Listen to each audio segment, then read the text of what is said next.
तुम नहीं लड़े, तुम्हारे पुरखे नहीं लड़े, हम लड़े तो हमने खून गाए। अच्छा, यही मदरसे वाले लड़े और लड़ करके अपनी जिंदगी उन्होंने कुर्बान किया। ये देश जितना तुम्हारा है, ये देश हमारा है। आप मुसलमानों को आतंकवाद से जोड़ना है। क्या नारे लगे थे?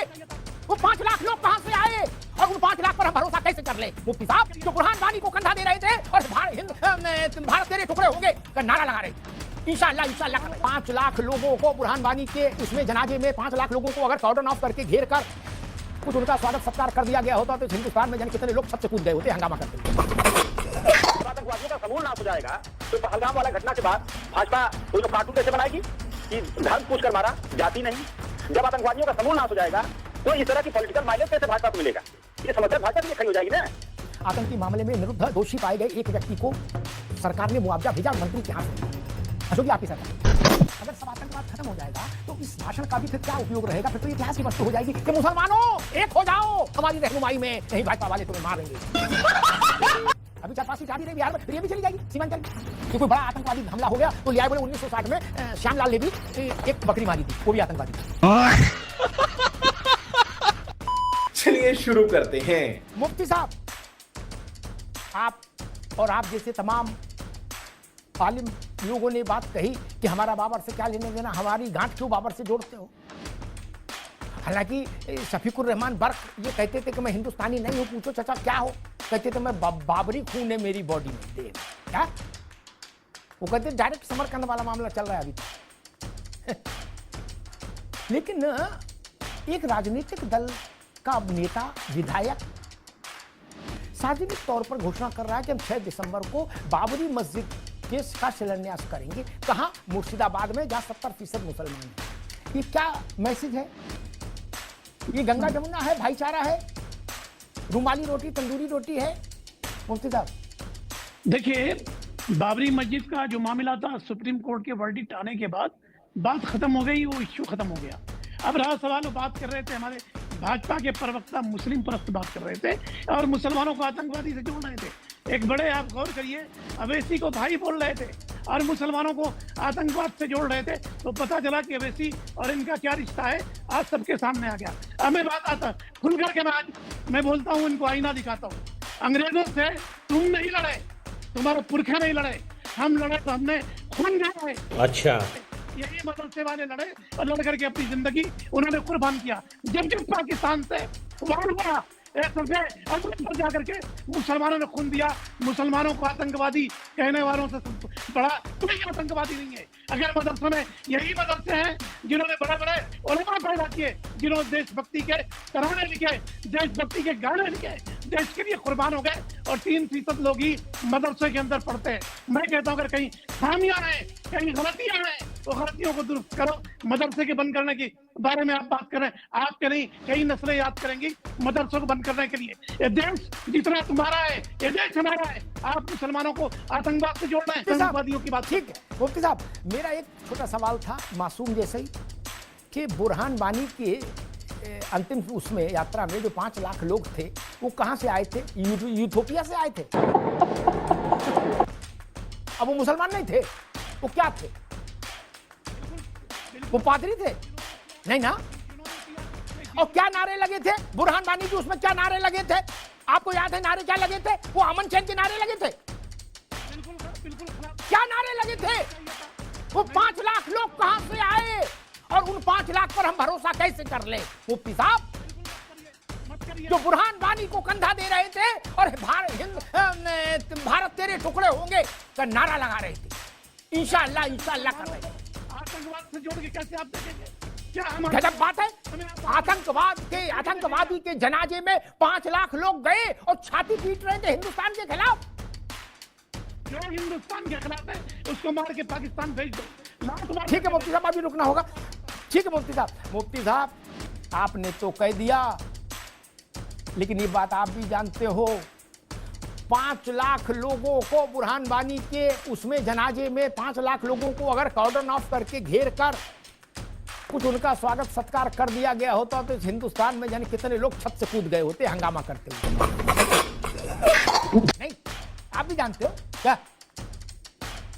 हंगामा मच जाता महाराज। अब आप करो गोली मार दो। अच्छा चलो ठीक है, आपकी बात का सम्मान।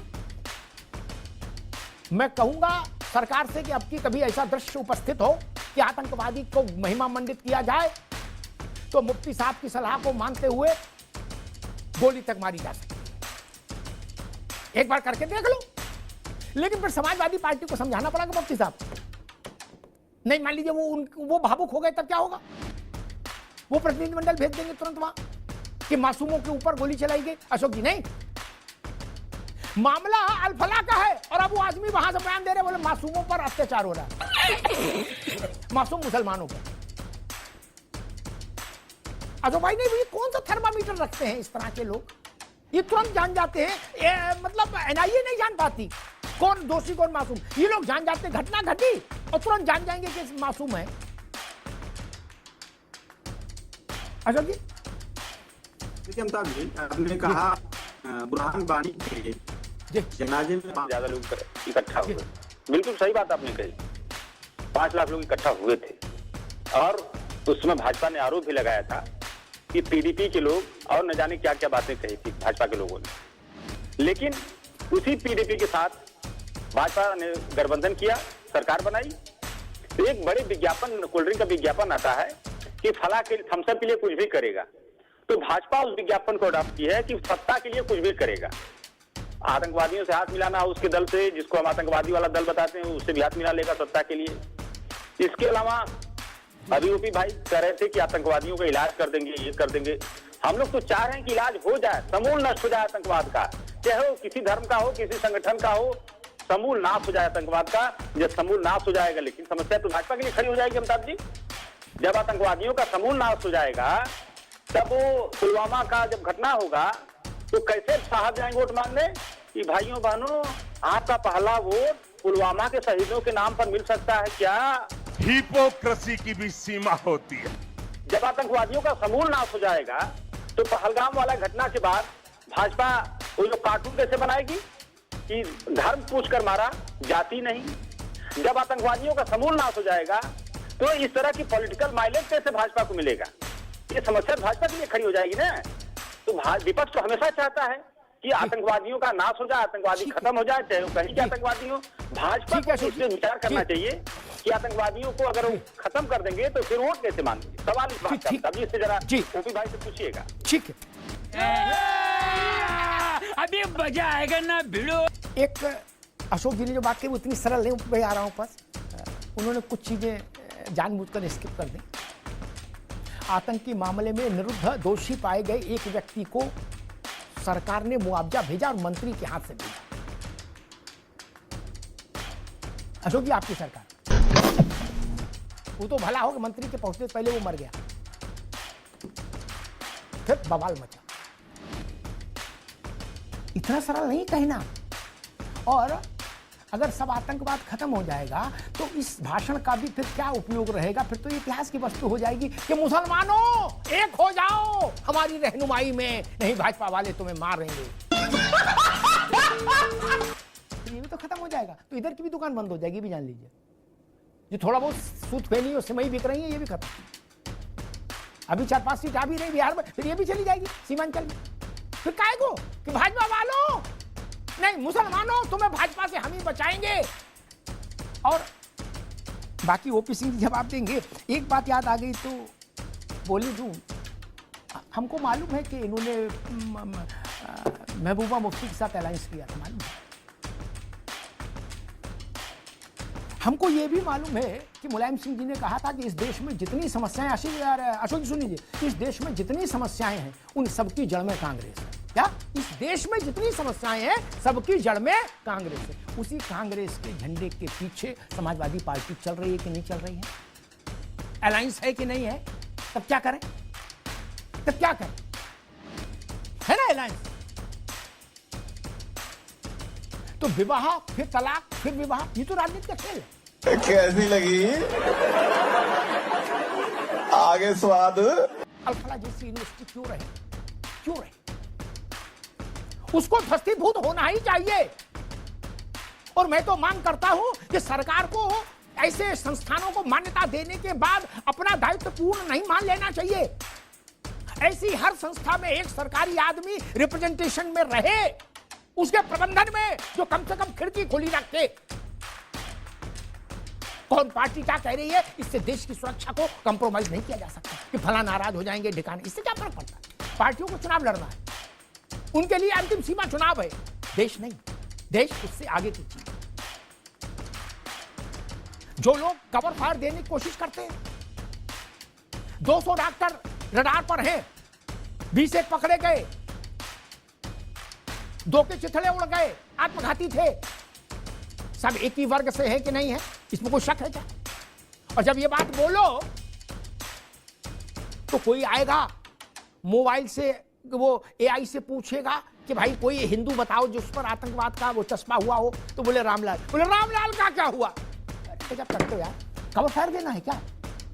कि कवर फायर देना चाहते हो इस घटना को? उनको भी गोली मारो जिनका एआई से नाम पूछ रहे हो, लेकिन इनको नहीं छोड़ेंगे। ये तो तय होना चाहिए। उसी समय याद आता है दाभोलकर कौन था और सामोलकर कौन था। ये जैश ए मोहम्मद से जुड़े लोग,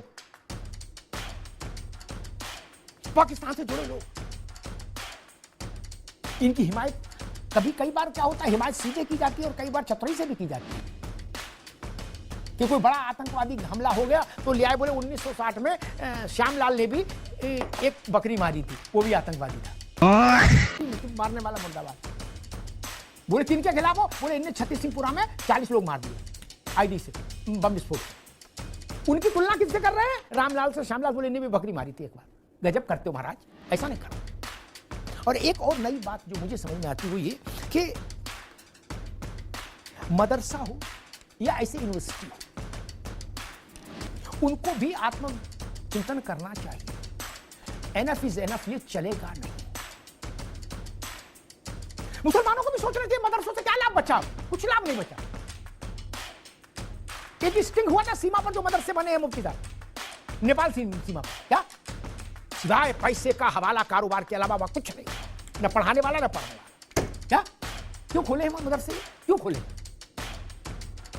जब पूरी शिक्षा सरकार फ्री दे रही है तो ये अलग से दुकान काहे क्यों लगाए हो? वहां खाना भी मिल रहा है, कपड़ा भी मिल रहा है, वो किताब भी मिल रही है, कॉपी भी मिल रही है, बस्ता भी मिल रहा है, अलग से दुकान क्यों लगाए हो? और कभी ये भी सोचिए, हमारा अतीत उज्जवल था, मान लेते, लेकिन अतीत के जो उज्जवल नाम थे, मुफ्ती साहब, बहुत अदब से कहूंगा, उनको आप लोगों ने रोल मॉडल तो नहीं माना। जाकिर हुसैन को तो रोल मॉडल नहीं माना, मौलाना आजाद को नहीं माना, अब एपीजे कलाम साहब को नहीं माना, अब्दुल हमीद को नहीं माना। कहीं अब्दुल हमीद का फोटो कभी समाजवादी पार्टी ने लगाया हो चुनाव की रैली में? आपने देखा? नहीं। कांग्रेस ने लगाया हो? देखा कभी? नहीं। क्या?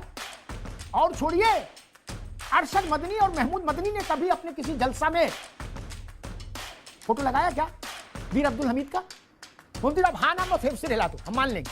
लगाया क्या? नहीं लगाया। बुरहान बानी प्यारा है, बुरहान बानी। अब फिर हमसे कहते हो कि आप अपने यहाँ हमारी सनद के रूप में अब्दुल हमीद का आई कार्ड रखो, और आप क्या करोगे? बोले हम बुरहान बानी के पीछे चलेंगे। बुरहान बानी जब तक सूरज चांद रहेगा, बुरहान बानी तेरा नाम रहेगा। कूद कूद के और हमसे करे वो चुप रहो यार। अब्दुल हमीद बताया ना तुमको, बस चुप रहो। ये नहीं चलेगा भाई साहब, ना ना। अब्दुल हमीद के नाम का तावीज पहनो और हमें दिखाओ कि हाँ पहने, तो मैं मान लूंगा। आपने कहीं फोटो लगाई अब्दुल हमीद की? आप बाबर से लिपटा चिपटी कर सकते हो मोहब्बत में, लेकिन अब्दुल हमीद याद नहीं। बाबर का पहुंचा पकड़े घूम रहे हो, करे मस्जिद बनाएंगे। हालांकि बना नहीं पाओगे, लेकिन कह रहे मस्जिद तो कोई नहीं बना पा जिन्हें जमीन मिल गई। क्या बना पाए मस्जिद? 4 तसला सीमेंट तक लाके नहीं डाल पाए। इसलिए मैं कहता हूं, आपने अपना पोस्टर बॉय बुरहान वानी क्यों चुना? सवाल यह है, कलाम साहब पर किसी को आपत्ति हुई? नहीं ना, कभी आपत्ति सवाल ही नहीं। वो देश का माथा थे, देश का मस्तक थे, मान थे। हमने अब्दुल हमीद को क्या इनाम दिया? कभी अब्दुल हमीद खाली नहीं कहा इस मुल्क ने, चाहे हिंदू हो चाहे मुसलमान हो। वीर अब्दुल हमीद। मुफ्ती साहब, भारत ने उनको शौर्य चक्र बाद में दिया होगा, हमारे भारत की आत्मा ने उनको स्थायी रूप से वीर घोषित कर दिया। वीर अब्दुल हमीद, ये नाम हो गया उनका। लेकिन मैंने किसी जमात के दफ्तर में अब्दुल हमीद का चित्र नहीं देखा। ये भी गलती ओपी सिंह की है, ये भी इनकी गलती है, भाजपा वालों की। इनके डर से नहीं लगाया आपने। बुरहान वानी के जनाजे में कूद सकते हैं, अब्दुल हमीद याद नहीं कर सकते। नायक बदलिए, आतंकी नायक रहेंगे तो चीजें सही नहीं होगी, ये लिख लीजिए। मजा आया, और मैं ये जो मजा है हिंदुस्तान के हर व्यक्ति को